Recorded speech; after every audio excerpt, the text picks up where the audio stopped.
So welcome everyone to the Keeping the Promise Award programme. This is session 2 out of, we've had 3 sessions so far. The first one was awareness raising. The second one was an actual presentation of session 1, and this is the presentation of session 2. I'm Janine McCulloch, and I'm going to go to my colleagues to introduce themselves. So Sonia. Hi and welcome. I'm Sonia Kerr and I'm head teacher of Glasgow Virtual School. Julie. Hi everyone, I'm Julie Murray. I'm an Inclusion Support Officer for East Dunbartonshire Education. Alex. Hi everybody, my name's Alec MacLeod. I am an Inclusion Officer in South Lanarkshire Council. Lovely, thank you very much. And of course, I work for Education Scotland in the Inclusion, Wellbeing and Equality team. So I'll just be introducing the session. So a little bit of housekeeping just before we start.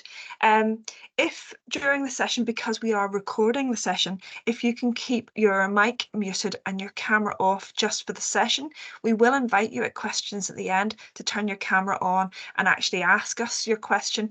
But it's really helpful for the recording if you can keep your mic and camera off. We are recording the session because we're very aware a lot of people want to hear this, but they're not able to make it today. So we have been sending out the link of the YouTube of the session afterwards so they can still appreciate the session.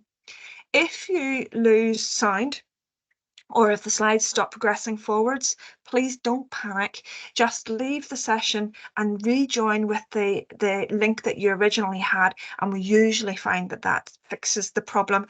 If you have a catastrophic failure, we will definitely send you out the YouTube afterwards.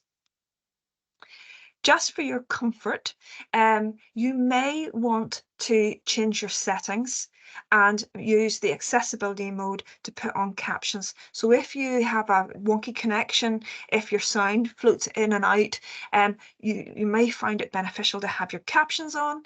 But also just for your comfort today, a lot of people find full screen easier to read, and I certainly have done it myself today. I've turned off my notifications so I don't get distracted by notifications bouncing up.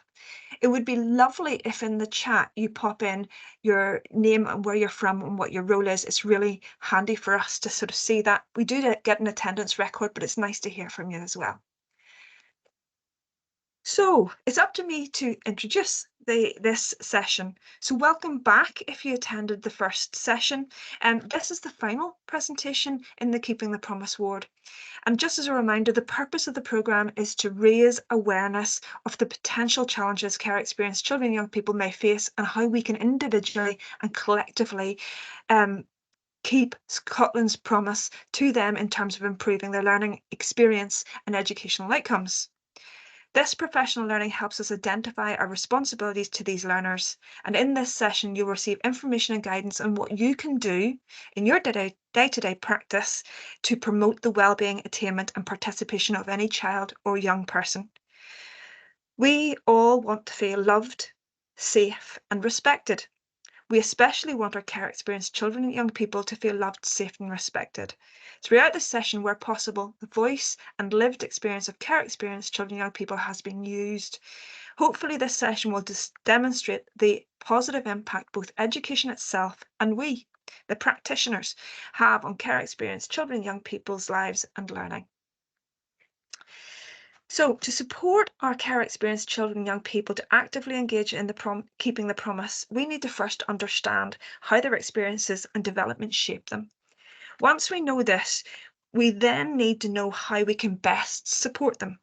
The information shared today is relevant for all children and young people. However, care experienced children and young people's lives can be very complex, more so than their non-care experienced peers. So today we'll spend some time in understanding how their life journey may have impacted their well-being and ability to learn. We want you to leave today knowing that there are things we all can do individually and collectively to support care experienced children and young people. At the end of the session, we will signpost you to further reading and resources, but if there are any topics we haven't covered, you can mention them in the chat, and we can bring forward some professional learning around that. You can also mention it in the evaluation form at the end. So I'm going to pass on to Julie. Oh, sorry. What I need is just let you, during this session, I'm going to give a little bit of a health warning, because traumatic experiences are really common, much more common than we know. So today we will touch on a few difficult topics, including trauma, grief and loss, which may trigger thoughts about your own personal experiences. It can also be difficult to think about in terms of the children we work with and care about. These thoughts can trigger strong feelings, so please remember to be aware of your own reactions and look after yourself. If you need to take a breather, feel free to step out for a bit, and if you need to, reach out to colleagues or friends that you trust. We'll also be staying on at the end of the session. So I'm now going to pass over to Julie.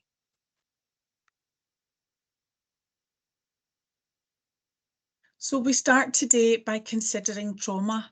Trauma is much more prevalent than we realise, and many of us will have experienced trauma in our own lives. We're looking at trauma more closely as many care experienced children and young people may have experienced some level of trauma, and their trauma may even be connected to their care experience. Here are some definitions from the literature. Bessel van der Kolk, author of The Body Keeps a Score. Bruce Perry, a big researcher in developmental trauma, lots of books such as The Boy Who Was Raised as a Dog, What Happened to You, and Perlman and Sackvitney. They talk about trauma as an individual experience. In other words, it will affect individuals differently, including individuals within the same family groups. And you'll see the quotes there. Children are particularly vulnerable to trauma. For children under 4, the most significant trauma is witnessing a threat to a parent or carer.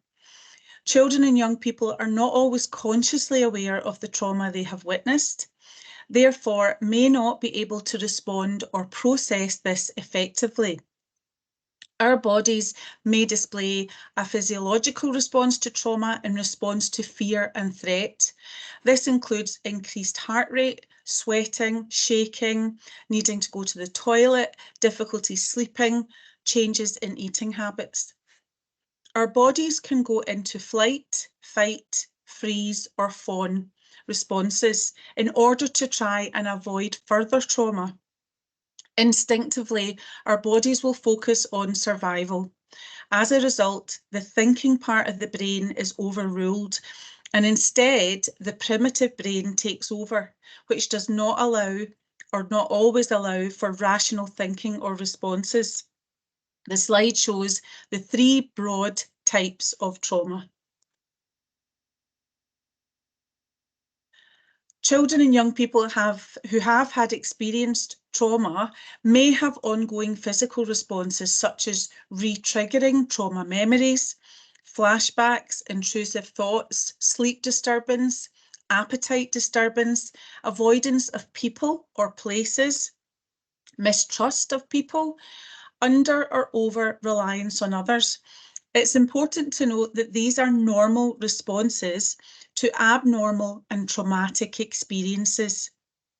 Responses are also dependent on a variety of factors, including the intensity of the event, the experience of the individual, the level of understanding and resilience, and the children or young person's developmental stage.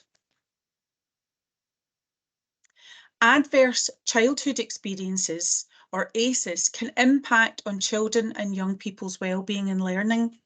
Care experienced children and young people are more likely to have experienced a higher number of ACEs.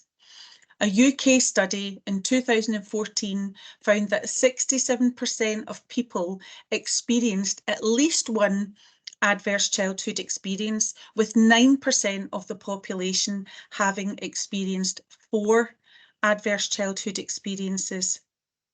There are no similar studies in Scotland. However, a recent Welsh study found that the most common adverse childhood experience was verbal or emotional abuse, and that's 23% of households, and also parental separation. If you're interested in further viewing, there's an NHS video on the e-learning module and a podcast from Bruce Perry and Oprah Winfrey on childhood trauma. It's called the ACEs podcast and it's 40 minutes long.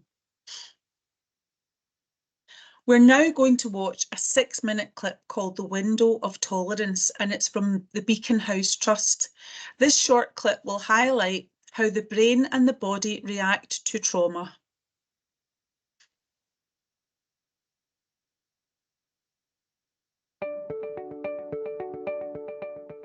The window of tolerance. A child's brain can be divided into 3 different areas. The first brain area to develop in the womb is the brainstem. This is the part of the brain responsible for keeping the child alive when in danger. It does this by taking the child into a fight, flight, freeze, or collapse state when it perceives threat. The second area to develop from around 9 months old is called the limbic brain. This is the area of the brain that is responsible for the child's emotional maturity, their behaviour control, and their ability to have healthy relationships. The third area of the brain to develop is called the cortical brain. This is responsible for learning, language, reflection, morality, processing information and planning. The cortical brain has fully developed by the age of 25 years. To understand the behaviour of a traumatised child, it's helpful to understand that each child has a unique window of tolerance. When they are within their window of tolerance, they can think, love, learn, empathise, be playful, explore, reflect, and use words to describe their feelings. They are at their personal best. When they feel pushed out of their window of tolerance, either to the upper level, hyper-aroused, or the lower level, hypo-aroused, then their cortical thinking brain goes offline. It literally gets disconnected from the rest of their brain. They experience a neurochemical change. They swing into their brainstem and they feel distress. Each child has unique triggers which push them out of their window of tolerance.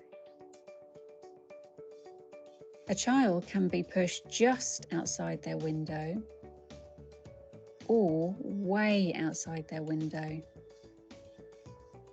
leading to either mild or extreme distress. Children faced with their triggers who swing into hyperarousal go into fight, flight, freeze mode.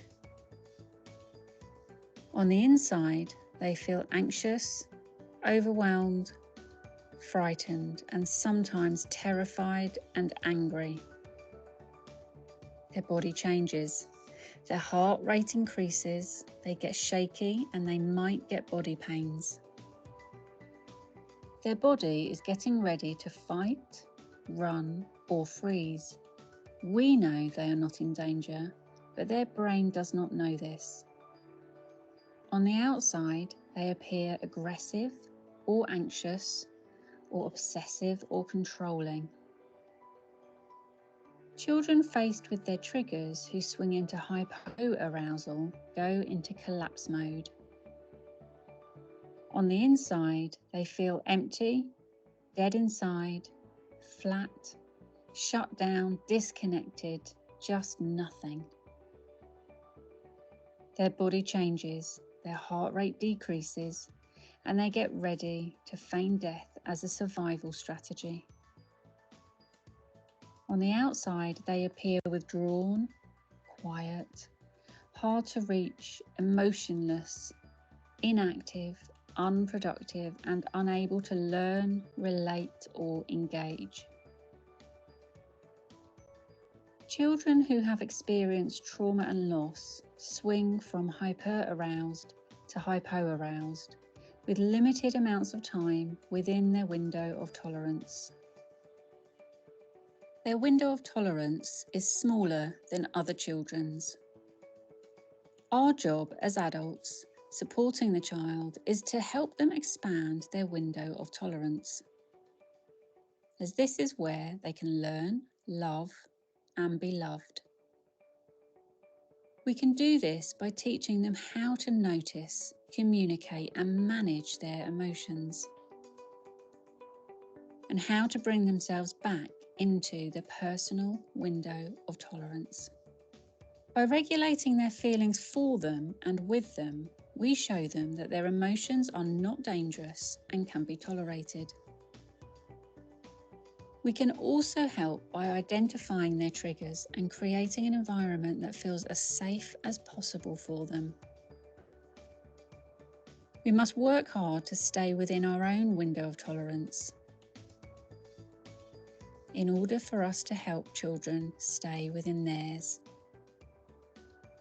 Adults, stay hopeful and calm. A child's stress response can be reduced with the right support in the right place at the right time.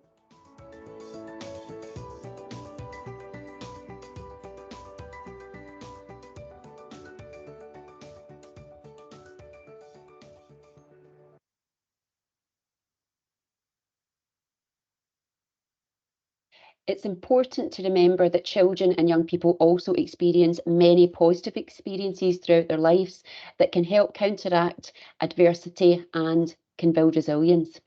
These include having a safe, loving home, or in attachment terms, what we know as a secure base, having social competency and positive values, having interests and hobbies, having connection with friends, and access to education. And as we know, this is a huge factor in terms of resilience. And I will point you to some further reading if you're interested. The link will be later on, Building Resilience Through Positive Childhood Experiences, which focuses on that resilience building through those positive childhood experiences rather than just the ACEs. Many care experienced children and young people have attachment issues, and we cannot mention attachment without thinking about the 6 nurture principles as shown on screen. Nurture as a practice means relating to and coaching children and young people to help them form positive relationships, build resilience, and improve their social, emotional, and their mental health and well-being. These 6 principles help staff to focus on the social and emotional needs and development of children and young people. During this professional learning session, we only will have time to touch on the nurture principles, but it's really important to recognise the value and relevance of them to understanding children's behaviour and how we might be able to best support them. Moving on to wellbeing, and this is made up of different aspects as illustrated in the diagram. These aspects broadly encompass our physical and mental wellbeing. Emotional well-being is enhanced by hobbies, spending time with friends, having time for relaxation, being mindful, being optimistic, recognising and expressing our feelings, being solution-focused. Positive self-identity and self-esteem is enhanced by personal resilience, knowing your strengths and being open to inspiration, learning or being creative. Security and comfort enhanced by a positive environment, being organised, having a support network and managing our finances well or making sound decisions. Physical well-being enhanced by sleep, holidays, exercise, eating well, relaxation and pampering. Social well-being is enhanced by a sense of belonging, working as a team, positive relationships, having a healthy work-life balance, humour and laughter. And of course, physical health and mental well-being are interlinked, and it's so important that learners understand that good physical health contributes to good mental well-being and vice versa. Children who have not had those early nurturing experiences often have very negative thoughts and feelings about themselves. They often operate in the brainstem, reptilian and reactive part of the brain rather than the cognitive thinking part of the brain. And looking at the diagram on screen, so having thoughts of I'm bad, unloved, useless, unreliable, unresponsive, uncaring, and the world is unsafe due to insecure attachment. But children and young people who feel cared for and valued are much more likely to be happy and do well in life. So looking at the right side, I'm good, deserving, capable, understanding, responsive, accessible. The world is safe for me because I have secure attachment. Children who know themselves well and have self-respect are more likely to be resilient and strong, cope with the changes and challenges in life, and make good choices. We want all children and young people to feel safe and secure and be able to work in a supportive environment that promotes respect. We want learners to establish a pattern of being and living that is healthy and which will be sustained into adult life. These children may become parents, carers, and will hopefully raise their children to be healthy and happy. There's now going to be a short video clip that illustrates beautifully how having a supportive and trusted adult is key to how well a child or young person is connected, self-confident, future-looking, and can cope with problems.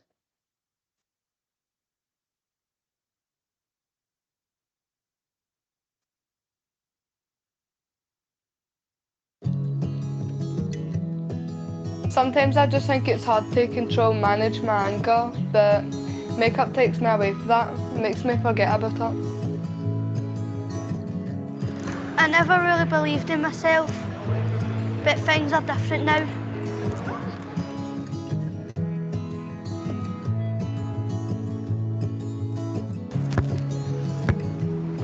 When I feel stressed, I like to go to the basketball court.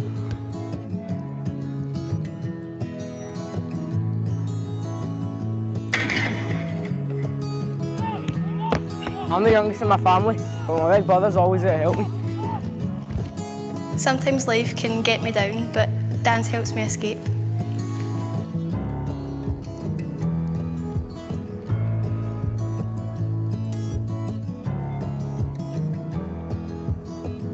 I really enjoy cooking, it really cheers me up.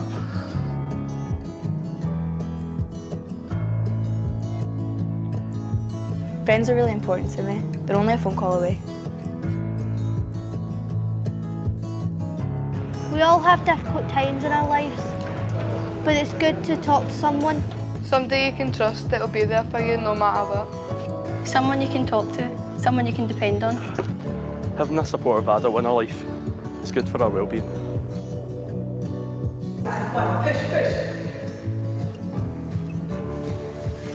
I get some good advice I can trust. When times get tough, it's always good to talk to a supportive adult. Got a good relationship with my mum. She's a good listener. My big cousin's always there for me no matter what. I get lots of praise, which really helps my confidence. I can tell them anything and never get judged. My supportive adult helps me with coping strategies.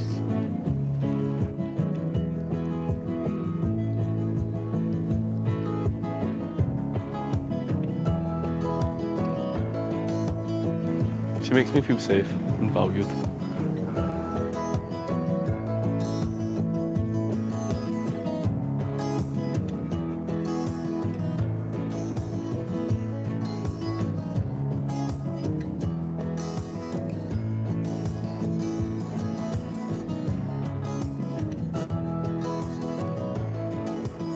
Talking to someone can really help you work out your problems, to get the support you need. I'm a lot happier now. Life is more positive. Remember, there's always someone to talk to. Talk to a supportive adult. Who might yours be?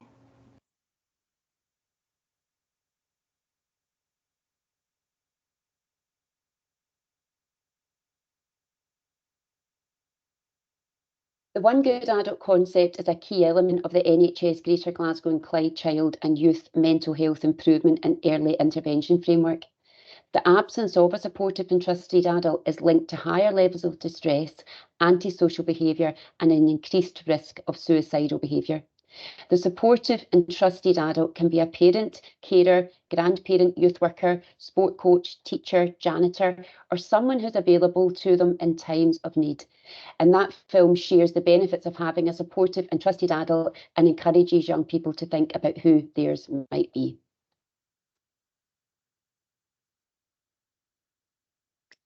So safety is a basic human need. Some of our pupils haven't experienced what so many of us take for granted: safety, security, and stability throughout our lives. Maslow's hierarchy demonstrates that feelings of safety, security, and connectedness underpinning higher order areas such as self-esteem, social and emotional competence, and self-fulfillment, all these things are important for healthy relationships in the future. Remember, learning cannot really happen unless these basic needs are met first. We may need to focus on a child's safety and security in order for them to become learning ready before even considering developing things like resilience or growth mindsets. So how do we promote physical safety? The physical environment can help create that feeling of safety and security for a child who's experienced trauma and loss. This may include creating or identifying what a safe space might look like for an individual child or a young person, evaluating classroom settings, safe spaces, or breakout areas, considering clutter, levels of visual or auditory stimulation. It's best practice to ask the expert. That's the child or the young person. For emotional or psychological safety, we could look at individual support plans or other shared information. We also may need to consider options such as counselling, mentoring, or safe spaces. You will know this is very much dependent on relationships across the school community or an educational setting. These need to be positive and consistent to be effective. Knowing children well and being able to work with them to identify triggers and supportive factors is really vital. So providing structure, predictability, and being prepared, showing consistency and having boundaries, using praise and reassurance, and always having positive beginnings and endings during transitions are all useful approaches to take. This quote exemplifies what we are considering when promoting a sense of safety. The nurture approach aims to replace missing or distorted early nurturing experiences by immersing children into warm and welcoming environments which facilitate social, emotional, and cognitive development. Even when we provide physical and emotional safety, there will still be times when we are faced with challenging behaviour that's possibly a response to childhood trauma. Some behaviour may be described as distressed or dysregulated because it's difficult to manage and understand. It presents a risk to pupils or other pupils, teachers or others. It's not appropriate for the environment in which it's exhibited, or it's inappropriate given the pupil's age or developmental ability. None of these are easy to support in a classroom environment, but if we can work with the young person to reflect on what needs to change in order to minimise distress behaviour, we can move towards ensuring behaviour is not a barrier or to engagement or accessing learning. Using the sequence of engagement. So 1, help them regulate, maybe through co-regulation. 2, relate with them, use your relationship. And then 3, reason with them. We don't want to be reasoning until they're regulated and you validated their feelings, not their behaviour, but their feelings. This means we're working with how the brain works and not against it. And this gives us the best chance to re-engage the child and move on. This lovely graphic reminds us of what we are reflecting on. It can be difficult to see past the challenging behaviour and remain resilient and understanding at times, but we should try to always remember what sits behind the behaviour. Now, if you're delivering this training in your own setting, you may want to use this as a group discussion. But just for now, take a moment to reflect and consider this first question. So reflect on what a particular behaviour might be telling you. If you do this as a group discussion, you'll probably have 1 or 2 children or young people in mind from your setting. Next, you can collectively consider what you understand about their previous and current experiences to identify what the behaviour may be telling you and where their specific behaviour may be coming from. Depending on how you're delivering this, whether it's face-to-face or a personal reflection, you might want to consider using a Jamboard or a Mentimeter or something like that to record your groups or personal thoughts. The next film we're going to show you highlights some of the reasons why we see the behaviours we often see in our children and young people.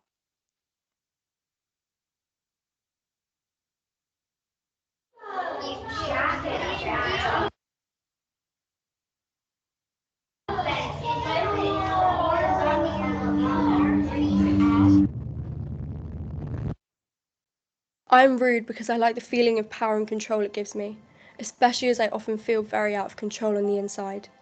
I am rude because it gives me an outlet for all my pent-up emotions that I struggle to identify. I'm rude because people in my past spoke to me or each other that way, and I'm used to it. I am rude because it gives me attention, even if it's negative attention. I am rude because I know it winds you up, and I like to feel in control of you, so I don't feel as scared. I am rude because I'm tired, hungry, thirsty, or just want to cuddle, but don't realise I'm feeling these things. I am rude because I've got heightened levels of cortisol in my body, which pushes me into fight, flight, or freeze. I am rude because you've done something nice with me or for me, and I want to remind you that I'm a bad kid. That's because on the inside, I'm filled with shame, and I have a negative internal working model. I don't believe I deserve good or nice things, so I sabotage everything. I'm rude because I want to elicit the same response from you that I received from either my previous or birth family. It feels comfortable when you behave in a way that I expect, even though it's not good for me, and just proves that I'm right and that all adults are the same. I am rude because you got too close, and I'm scared of attachment. I'm rude to push you away and reject you before you reject me. I am rude because I'm perceiving a threat when there is none. This is called faulty neuroception. I am rude because I can't think before I behave in a certain way or say the wrong thing. I have no internal inhibitors. I'm rude because my higher brain is underdeveloped and offline. I'm rude because that's the label I've been given by everyone else, so I might as well live up to it. Finally, I'm mostly rude because I'm scared.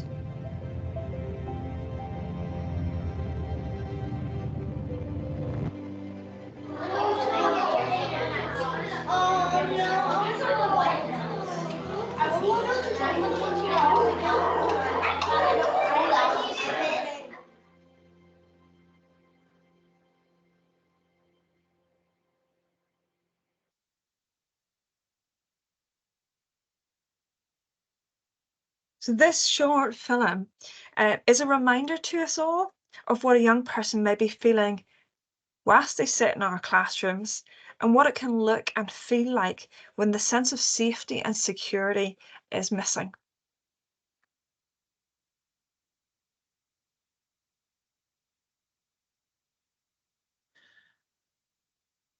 If all behaviour is communication, we want to get curious about what is causing the young person to display the behaviour. Anger is often a secondary emotion with something else underneath. Children and young people themselves often don't have the language to articulate what they're feeling. So, at times, asking them directly won't necessarily provide us with answers. We may first need to teach, explain, or explore the language of feeling to get to the bottom of why a child or young person appears angry. This information can be very useful for planning future support for a child or young person. As practitioners, we need to be able to acknowledge the need for children to express anger, fear, sadness, and disgust. These are complex emotions to identify, understand, and manage. Anger in one person is often met with anger or fear in another. This emotional transference can keep people locked in negative cycles within their relationships. It's our job to change that cycle for children and young people by allowing our calm to become their calm. With patience and perseverance, we can teach them how to manage these big emotions safely. We also need to make sure we are looking after our own emotional well-being when we work with those who have experienced significant trauma. It isn't just little people who are overwhelmed at times. Adults can become overwhelmed too. Through curiosity, you can develop your understanding of what will work with your children and young people, both from a preventative and responsive viewpoint. By getting to know the child or young person you are working with, you'll be able to identify their early warning signs when they are finding it difficult to regulate their emotions, situations, stressors, telltale signs in their communication, both verbal and non-verbal, their interests and motivators, ideas that can be used to distract or divert attention, effective calming techniques and de-escalation strategies. Ultimately, it's through curiosity that we demonstrate our commitment to helping children and young people when they are in crisis and strengthen our relationship with them as a result.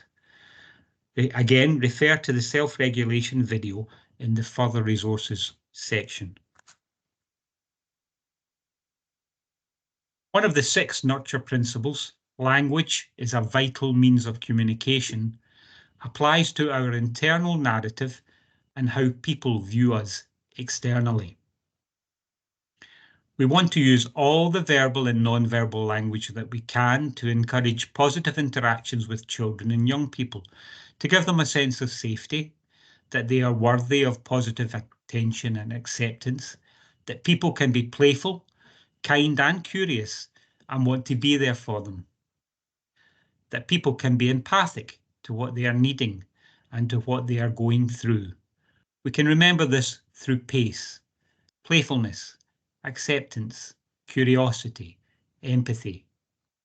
We all need to go at the right pace with our children and young people. Our internal use of language, how we label, if you go back, Janine 1. Our internal use of language, how we label, describe, and interpret what is happening is important as it directly influences how we respond to every given situation.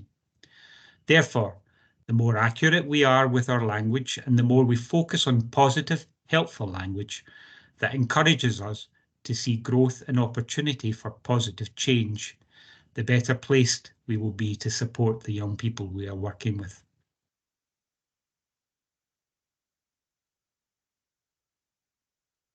When we are talking about transitions in a child or young person's life, this includes the big transitions, such as a move from primary to secondary school or a change of care placement, but also the small transitions, such as a change from class to class or even between activities, for example, structured to unstructured learning.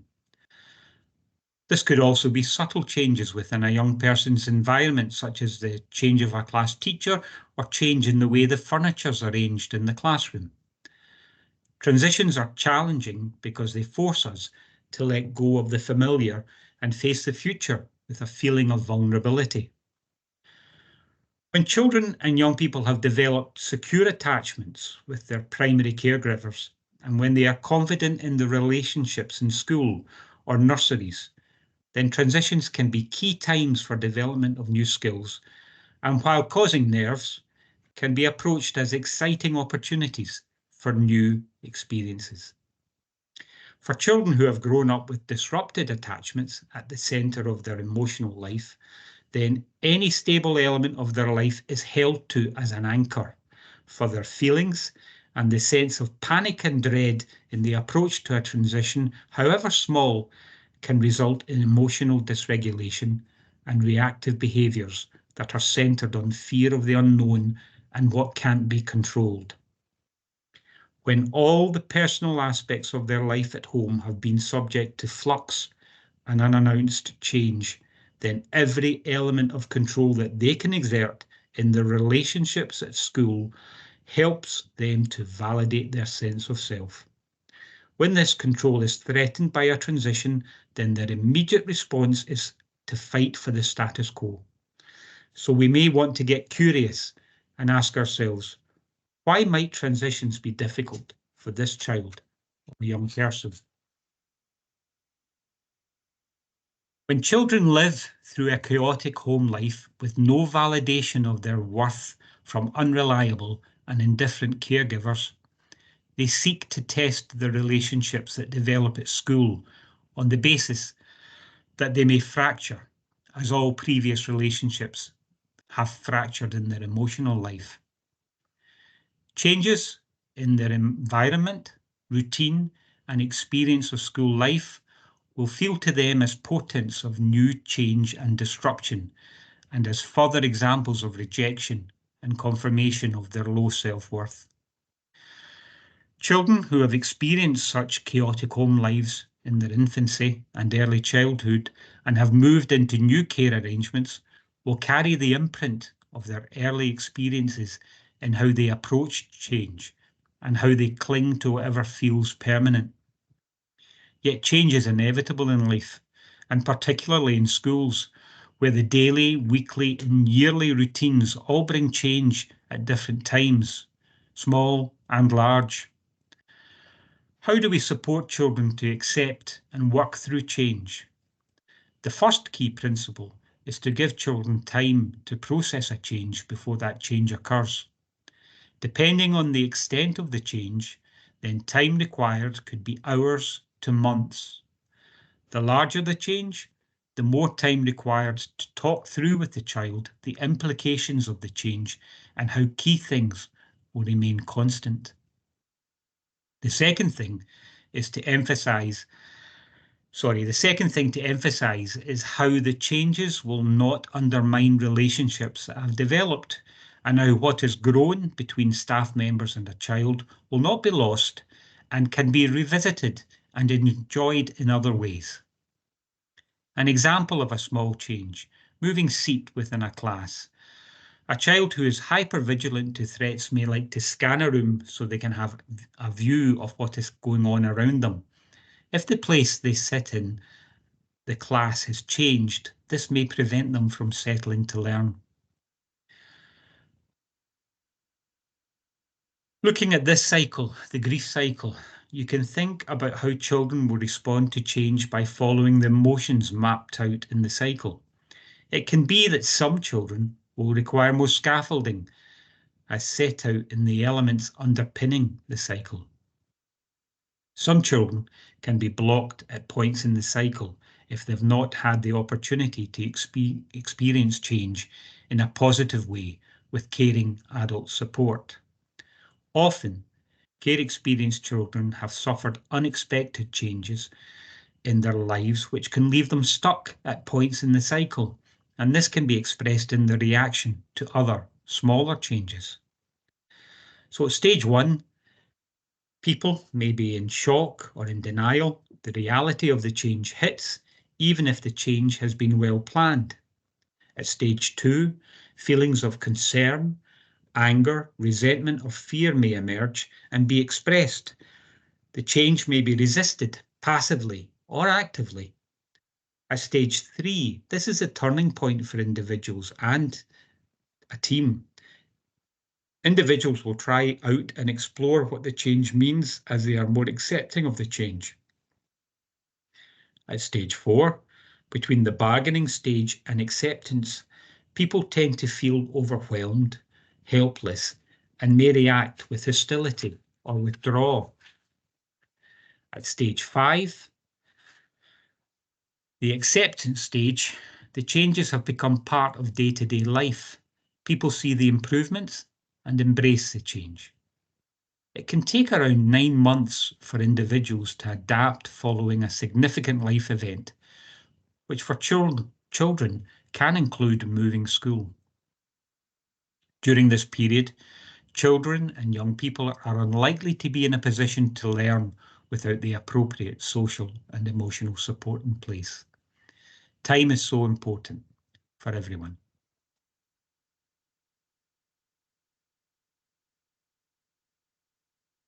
The 15+ age members of the Champions Board in East Dunbartonshire were keen to let us hear their voices and know their thoughts around school and education. They were asked, what is important to you at school? Where did school get it right? Where did school get it wrong? How can school help? What advice would you give care experienced young people now? The response was brief but powerful and moving.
Using Powtoon.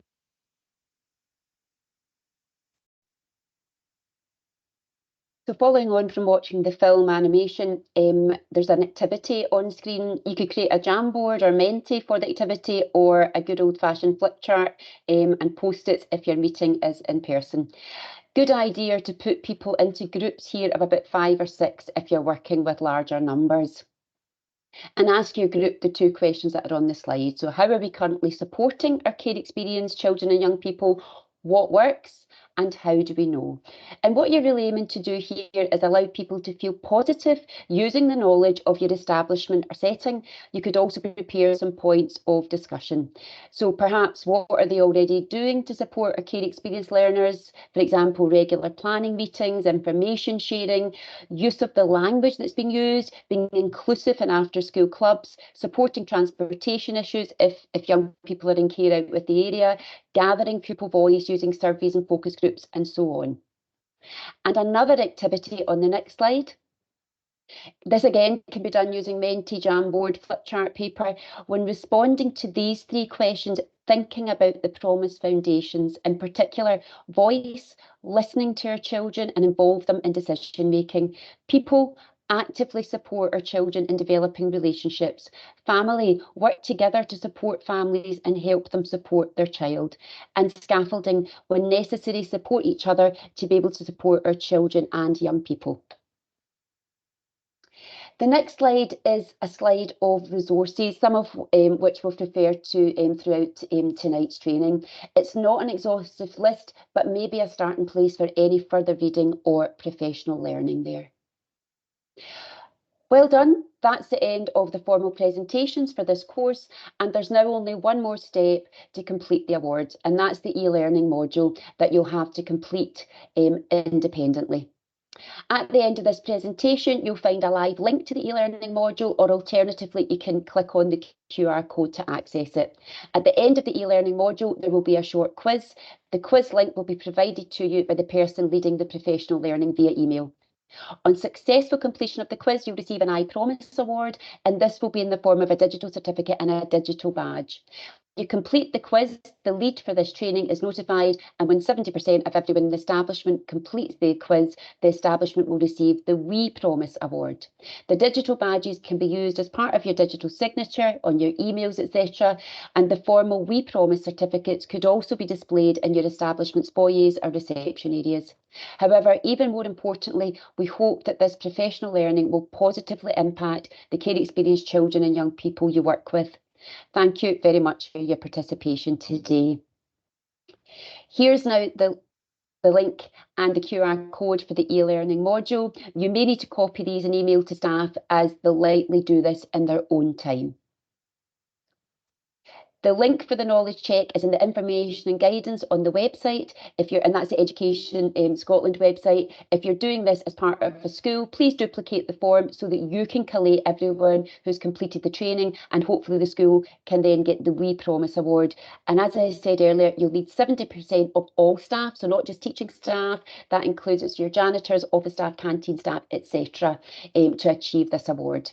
If you're doing this as an individual, you can use the email and the information and guidance to apply for the iPromise Award when you've completed all 3 elements of the programme.